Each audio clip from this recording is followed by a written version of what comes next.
Some betrayals come loud and cruel. You hear the slam, feel the blow, see the scars. But others, they wear your mother's face. They answer the door with a smile that doesn't reach the eyes and say to their own child, I think you have the wrong house. That's not just rejection, that's erasure. I didn't come for pity. I didn't come to take, I came to give like I always had. 12 hours through a snowstorm across state lines with nothing but hope in the trunk and a homemade pie cooling on the passenger seat. I wasn't supposed to be a guest. I was family. I belonged there, didn't I? That question never used to need an answer. I grew up in that house, scraped my knees on that porch, cried on that staircase, celebrated birthdays in that cramped kitchen that always smelled like cinnamon and coffee. But now, as I stood shivering on the same porch where my childhood began, all I could see was a woman in a black dress holding a wine glass like a shield, looking at me like a stranger. And she said it. With practiced ease, with surgical precision, like the words had been rehearsed. Who are you? And just like that, I was no one. I used to believe that family meant something deeper, something unbreakable. That even if life scattered us, there'd always be a place set for me at the table. That my name would never be forgotten in the house where it had once echoed through the halls. But that night, my name was not on a stocking. My face was not in a frame. My story had been edited out of their narrative, clean, silent, surgical. And I was left holding gifts for people who no longer recognized the hands that offered them. I didn't cry, not right away. I was still trying to process what happened. The mind takes time to catch up when the heart's been ambushed. She looked through me, not at me. And I stood there, stunned, snow catching in my hair like ash from a fire I hadn't realized had already burned everything down. What do you do when your mother forgets who you are? Or worse, pretends she never knew?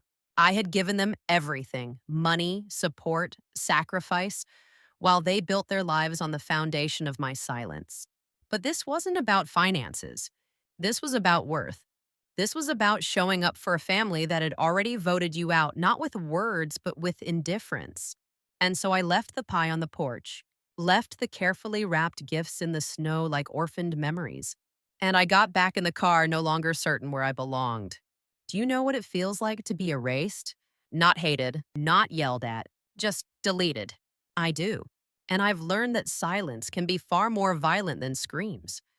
At least when someone screams, they acknowledge you exist.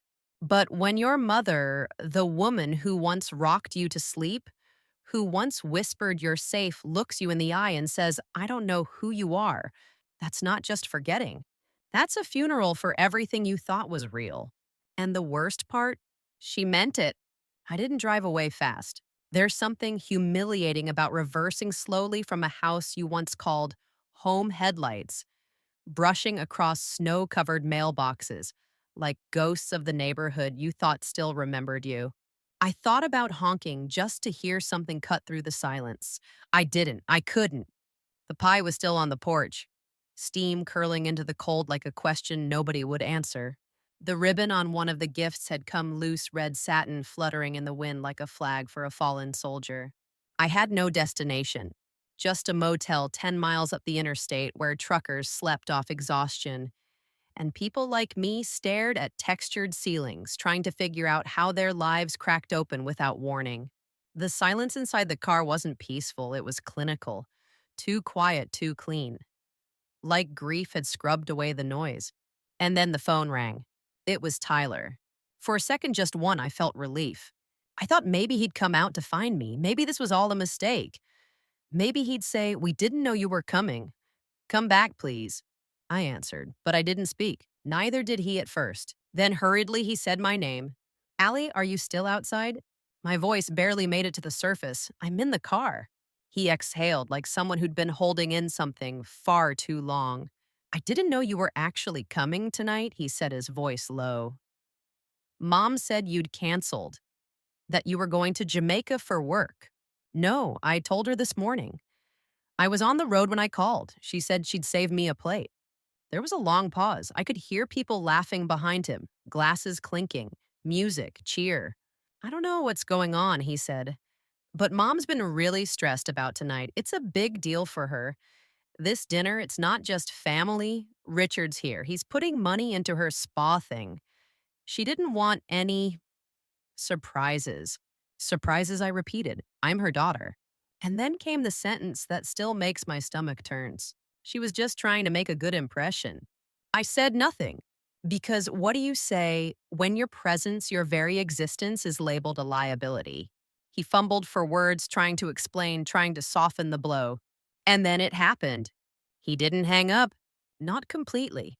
There was a click, a pause, but the line stayed alive. And what followed? I'll never forget. I didn't mean to hear what I heard. But that's the thing about truth. It doesn't care if you're ready for it. His voice came back not to me, but to someone else. Crisis averted, he said with a chuckle. She's going to some hotel, he added, laughing. Totally bought the coffee plan. And then a girl's voice, light, amused, said something I couldn't make out. She still thinks helping with rent means she's automatically included. Tyler continued, voice laced with something between pity and superiority. Like we're obligated to have her around just because she sends money. Another laugh. Then another voice, one that cracked something inside me. My mother. Have you seen her apartment on Facebook? She said as if I were some lifestyle influencer she despised but followed anyway. All that travel she's doing fine without us. Exactly, Tyler replied. Meanwhile, we're using her money for the things that actually matter. They went on. I stopped breathing. Laughter like knives, comments like poison. She always wants emotional connection, always asking how we're feeling. Who has time for that? And then, at least her money doesn't talk, someone joked. More laughter. I don't know how long I sat there listening. 5 minutes. 10 long enough for everything I'd ever doubted to be confirmed. Long enough to know that the love I thought I was sustaining was actually a transaction they never planned to honor. Long enough to realize that my family, the people I had sacrificed for, didn't just exclude me. They ridiculed me, mocked my generosity, laughed at my need to be close. And worst of all, they saw me coming. They saw my hope, my care, my pie, my gifts, and they shut the door anyway. When the line finally disconnected, I didn't move. My breath fogged the windshield, the defroster humming uselessly as tears pooled slow and reluctant. I wasn't sobbing, not yet. I was unraveling. There's a moment after deep betrayal where your identity doesn't quite fit anymore. Like your skin is the wrong size. Like your memories are foreign. Who had I been all these years? The good daughter, the dependable sister, the giver, the helper, the emotional glue? No, I had been their illusion. The invisible benefactor, the ATM with a heart. And now the illusion was broken. At the motel, I checked in like a ghost.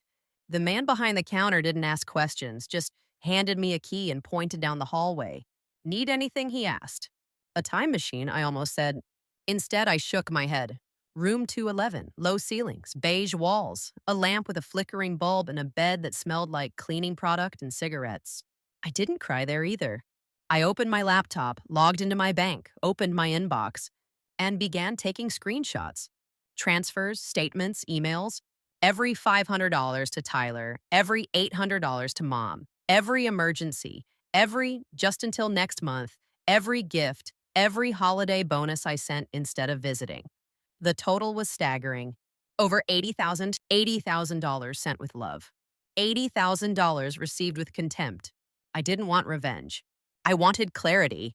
So I built it, line by line, dollar by dollar. By 3 a.m., I had created a document longer than most college theses, an accounting not just of money, but of trust, betrayal, and grief. It read like a eulogy for the family I thought I had. And then I did something terrifying, something necessary. I clicked cancel on every automatic transfer. I froze every shared account. I reported both credit cards, one of which I'd given my mother access to years ago, as compromised. And I sat in the silence after feeling something new. Not peace, not relief, something colder, something sharper. Boundaries. By morning, the snow had stopped. The world looked like a clean page, and for the first time in years, I felt like maybe I could write a new story. One that didn't include people who only knew my name when they needed something. One that didn't require me to pay for a seat at a table I'd already been excluded from. The thing about boundaries is this: the moment you draw one, people show you exactly why it was necessary. It took less than 12 hours. I hadn't even left the motel when the first message came through. It was Tyler, 3 words, no greeting. What did you do? 5 minutes later, card declined. Gas station, fix it. Fix it. Like I was a malfunctioning tool instead of his sister. Then came my mother. Allison, I tried to make a purchase, declined. Fix this immediately. And when I didn't respond, her tone sharpened. This is unacceptable after everything we've done for you. I stared at the screen, numb. Everything you've done for me? No visits, no calls unless they needed money, no congratulations when I got promoted, no comfort when I got sick alone in a hospital bed and told no one. Just withdrawal after withdrawal, smile request silence, repeat. And now that the faucet was dry, suddenly I was important again. I left the messages unanswered, not out of cruelty, out of clarity. It wasn't punishment, it was self preservation. By the time I got back on the road to Chicago, the notifications were nonstop: texts, voicemails, missed calls, like someone had pulled the fire alarm in a house built on my bank account. I turned my phone to silent, and for the first time in years, I drove without a tether. No one waiting for an answer, no one with a handout, no one to please but myself. At a rest stop, I sat in a diner that smelled like grease and coffee. Plastic wreaths hung from windows. A lone radio played Bing Crosby's I'll Be Home for Christmas. I stirred my tea with a shaking hand. A waitress, older kind, set down a sandwich in front of me. "Merry Christmas, hon," she said. I smiled faintly, something like that. "On your way to family." I opened my mouth, closed it, then said, "Just leaving them behind." She nodded with a softness in her eyes that didn't ask for more. Sometimes that's the best gift you can give yourself. By the time I reached my apartment, my phone had 61 missed calls. I left them all unanswered. There was nothing more to explain. I had sent one final email before I left the motel. Subject: termination of financial support, effective immediately. Mom, Tyler. I have canceled all automatic transfers, revoked credit card access, and will no longer provide any financial assistance. Documentation of support totaling $83,459 over 5 years has been archived. Do not contact me regarding money again. Allison, it was cold, but it was honest. And the truth doesn't always come with a warm coat. They didn't understand boundaries, they only understood access. So when the access vanished, the narrative shifted. They went from confusion to rage. Tyler emailed next: "Whatever game you're playing needs to stop. I have bills due Monday. Mom is hysterical. You had no right to cut us off without warning." No warning. The years of slow fading.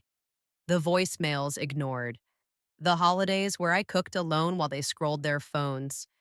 The "we're busy" texts every time I invited them to Chicago. That wasn't warning. That was a funeral. They just hadn't noticed the body was me.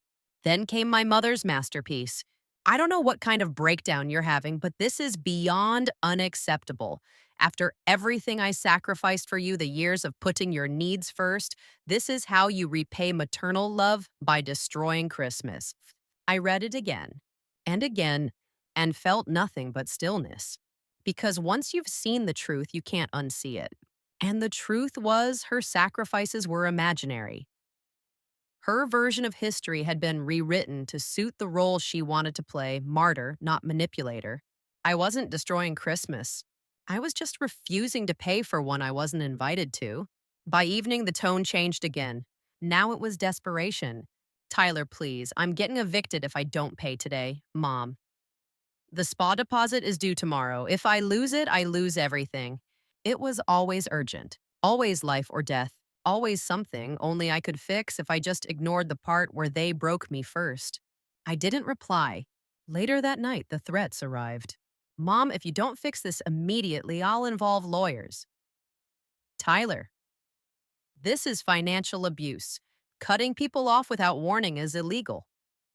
Mom, I've contributed to those accounts too. You have no right to block my access. It would have been laughable if it weren't so sad. Legal threats for reclaiming my own money, accusations of abuse from the ones who had feasted on my generosity. But that's how it works, isn't it? When abusers lose control, they paint your boundaries as betrayal. The next morning, the silence was almost suspicious. Then came the final act, bargaining mixed with gaslighting. Tyler, okay, you've made your point. Very dramatic.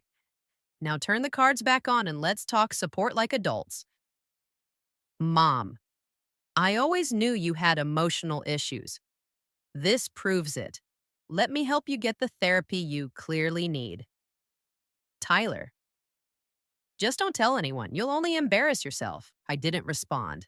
Not because I didn't have something to say, but because I'd finally learned silence is sometimes the strongest language. That evening, I opened my windows, lit a candle, made tea, let the apartment breathe. No decorations, no family photos, no calls, no chaos. And still, the space felt fuller than it ever had before. Grief was there, yes, but it was clean. Not the choking kind, not the clinging kind. It was grief that made space for something else to grow. When I met with my therapist a few days later, I didn't know what to say.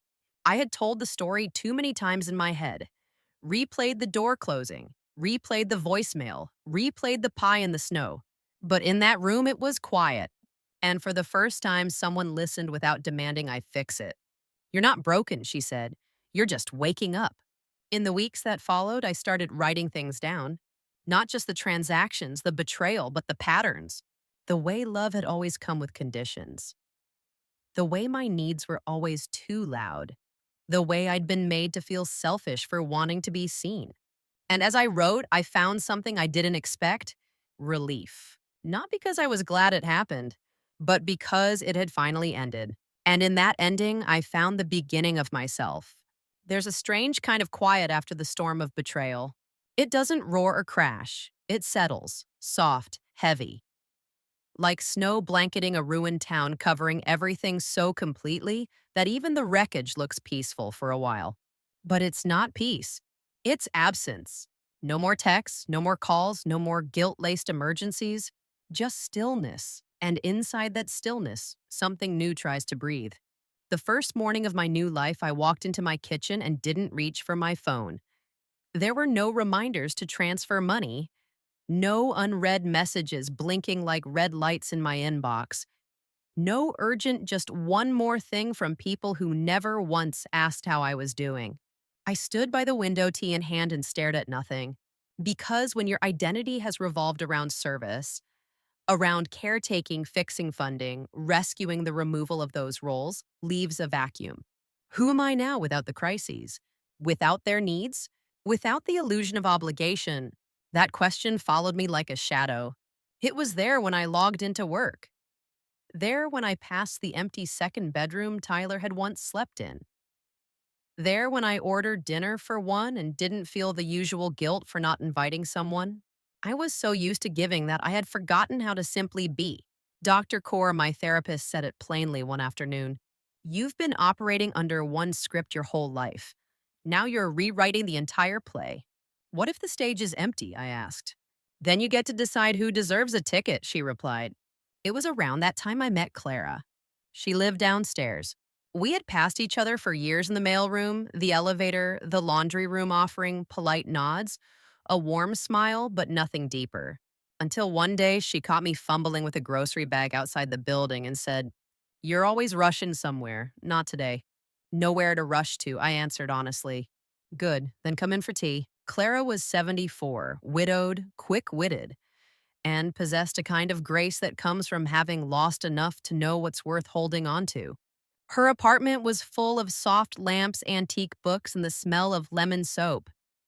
There is no television, but music played softly, jazz vinyl. She poured tea into china cups and asked no invasive questions. When I told her haltingly that I'd just cut off contact with my family, she didn't flinch. She nodded. "My son did the same to me," she said. "Then I did the same to my mother. Seems we all take turns playing ghost and grave." That made me laugh, the first real laugh in weeks. She didn't ask for details. She didn't offer cliches. She just passed the sugar and said, "Come again next Sunday." And I did. Sundays became something new. Not the day I used to dread: the phone calls, the requests, the emotional labor, but a pocket of calm. a place where nobody wanted anything from me but my presence. Clara introduced me to her card group, six neighbors in their 60s and 70s who gathered for canasta and gossip. They welcomed me without fanfare, didn't ask where I came from, didn't care why I stayed. They just made room at the table. It was the first time I'd experienced family without performance.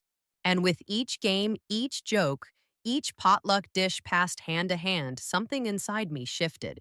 I wasn't healing yet, not fully, but I was softening. I was remembering what connection felt like when it wasn't a transaction. Meanwhile, work bloomed. With my attention no longer siphoned by family emergencies, I had mental space again. Energy, creativity. Lisa, my boss, noticed. She asked if I wanted to lead the upcoming pitch for a national campaign. I said yes. Not because I needed to prove something, but because I wanted to show myself what I could do untethered. Free. By spring, something else had begun to grow. My savings. The $300 I used to send monthly now stayed in my account. It added up fast. I opened a separate savings account just for me, called it my Freedom Fund. After 4 months, I booked a weekend at a cabin by the lake. Just me, a pile of books, and silence that wasn't sad anymore, just sacred. I hiked. I cooked. I sat by the fire with tea and wrote in a journal not meant for anyone else's eyes. For the first time in my adult life, I spent money on myself without justifying it. And I didn't feel selfish. I felt sovereign. When I returned, Clara said I looked different. More here, she said, tapping her own heart. I nodded. I think I finally evicted them from my nervous system. As summer came, my Sundays expanded. Sometimes neighbors joined us. A potluck on the rooftop, a movie night in the courtyard, a birthday surprise for one of the card group. These weren't grand gestures. They were gentle, consistent, honest. Nobody kept score. Nobody withheld affection to gain control. Nobody demanded I pay for my place at the table. I started to understand something I'd never seen clearly before. Family isn't who shares your blood. It's who shares your burdens without turning them into weapons. It's who sees your softness not as weakness, but as a gift. Clara said it best one night as we washed dishes side by side. You're not bad at connection, Allison. You were just trying to connect with people who weren't capable of holding it. I still had moments. I'd pass a family in the park and feel a sting, or see a pie dish in a store window and flinch. Some memories still stung like freshly skinned knees. But pain isn't the same as regret. And I didn't regret walking away. I regretted staying as long as I did. When Thanksgiving arrived, Clara asked if I had plans. I did. With her, with the card group, with neighbors who had become friends. We roasted a chicken instead of a turkey. We played cards.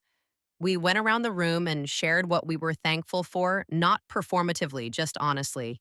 When it was my turn, I said, I'm thankful that grief isn't a punishment, it's proof I tried to love. And now I'm learning how to love better, starting with myself. Nobody clapped, but Clara squeezed my hand. And that was enough. The holidays were still hard, but they didn't break me. They reminded me how far I'd come. 1 year ago, I was sobbing into a steering wheel outside a house that no longer held my name. Now I was home.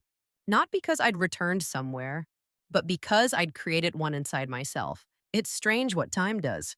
It doesn't erase pain. It doesn't undo betrayal. But if you give it enough stillness, enough quiet, it begins to sort the wreckage. Not perfectly, not kindly, but with clarity.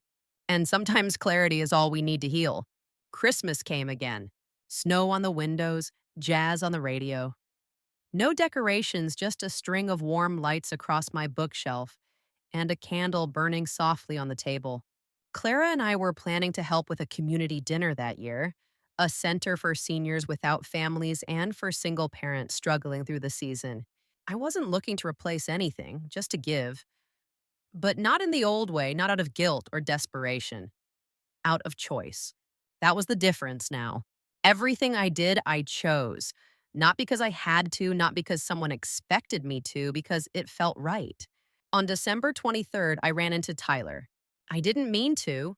I was walking downtown, arms full of small gifts for the center book scarves, small comforts. I turned the corner near a boutique window display and froze. There he was, older, tired, hair a little thinner, jacket a little too small. He looked like someone who had carried the weight of too many bad choices. He saw me and stopped. Allie, he said. My name sounded strange in his mouth. We stood there for a moment, the city bustling around us like ghosts colliding on the sidewalk. He stepped forward, hands out as if expecting a hug. I didn't move. I didn't know you lived here, he offered. You've known for years. A pause. Just here for a conference. I nodded. I hope it goes well. He looked at me, really looked. Took in the coat, the bags, the quiet steadiness I carried now. You look good, he said, really good. I am good. And I meant it. He shifted his weight. Nervous. Listen, about last year.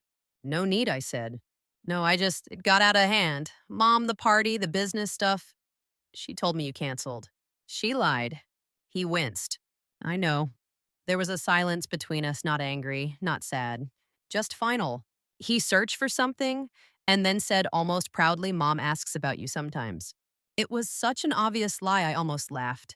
Instead, I said gently, I hope you're both well. He hesitated, then spoke the words he'd come to say. We've been struggling. There it was. The spa didn't work out. Richard pulled out. Mom had to sell the house. He waited. Maybe for pity, maybe for guilt.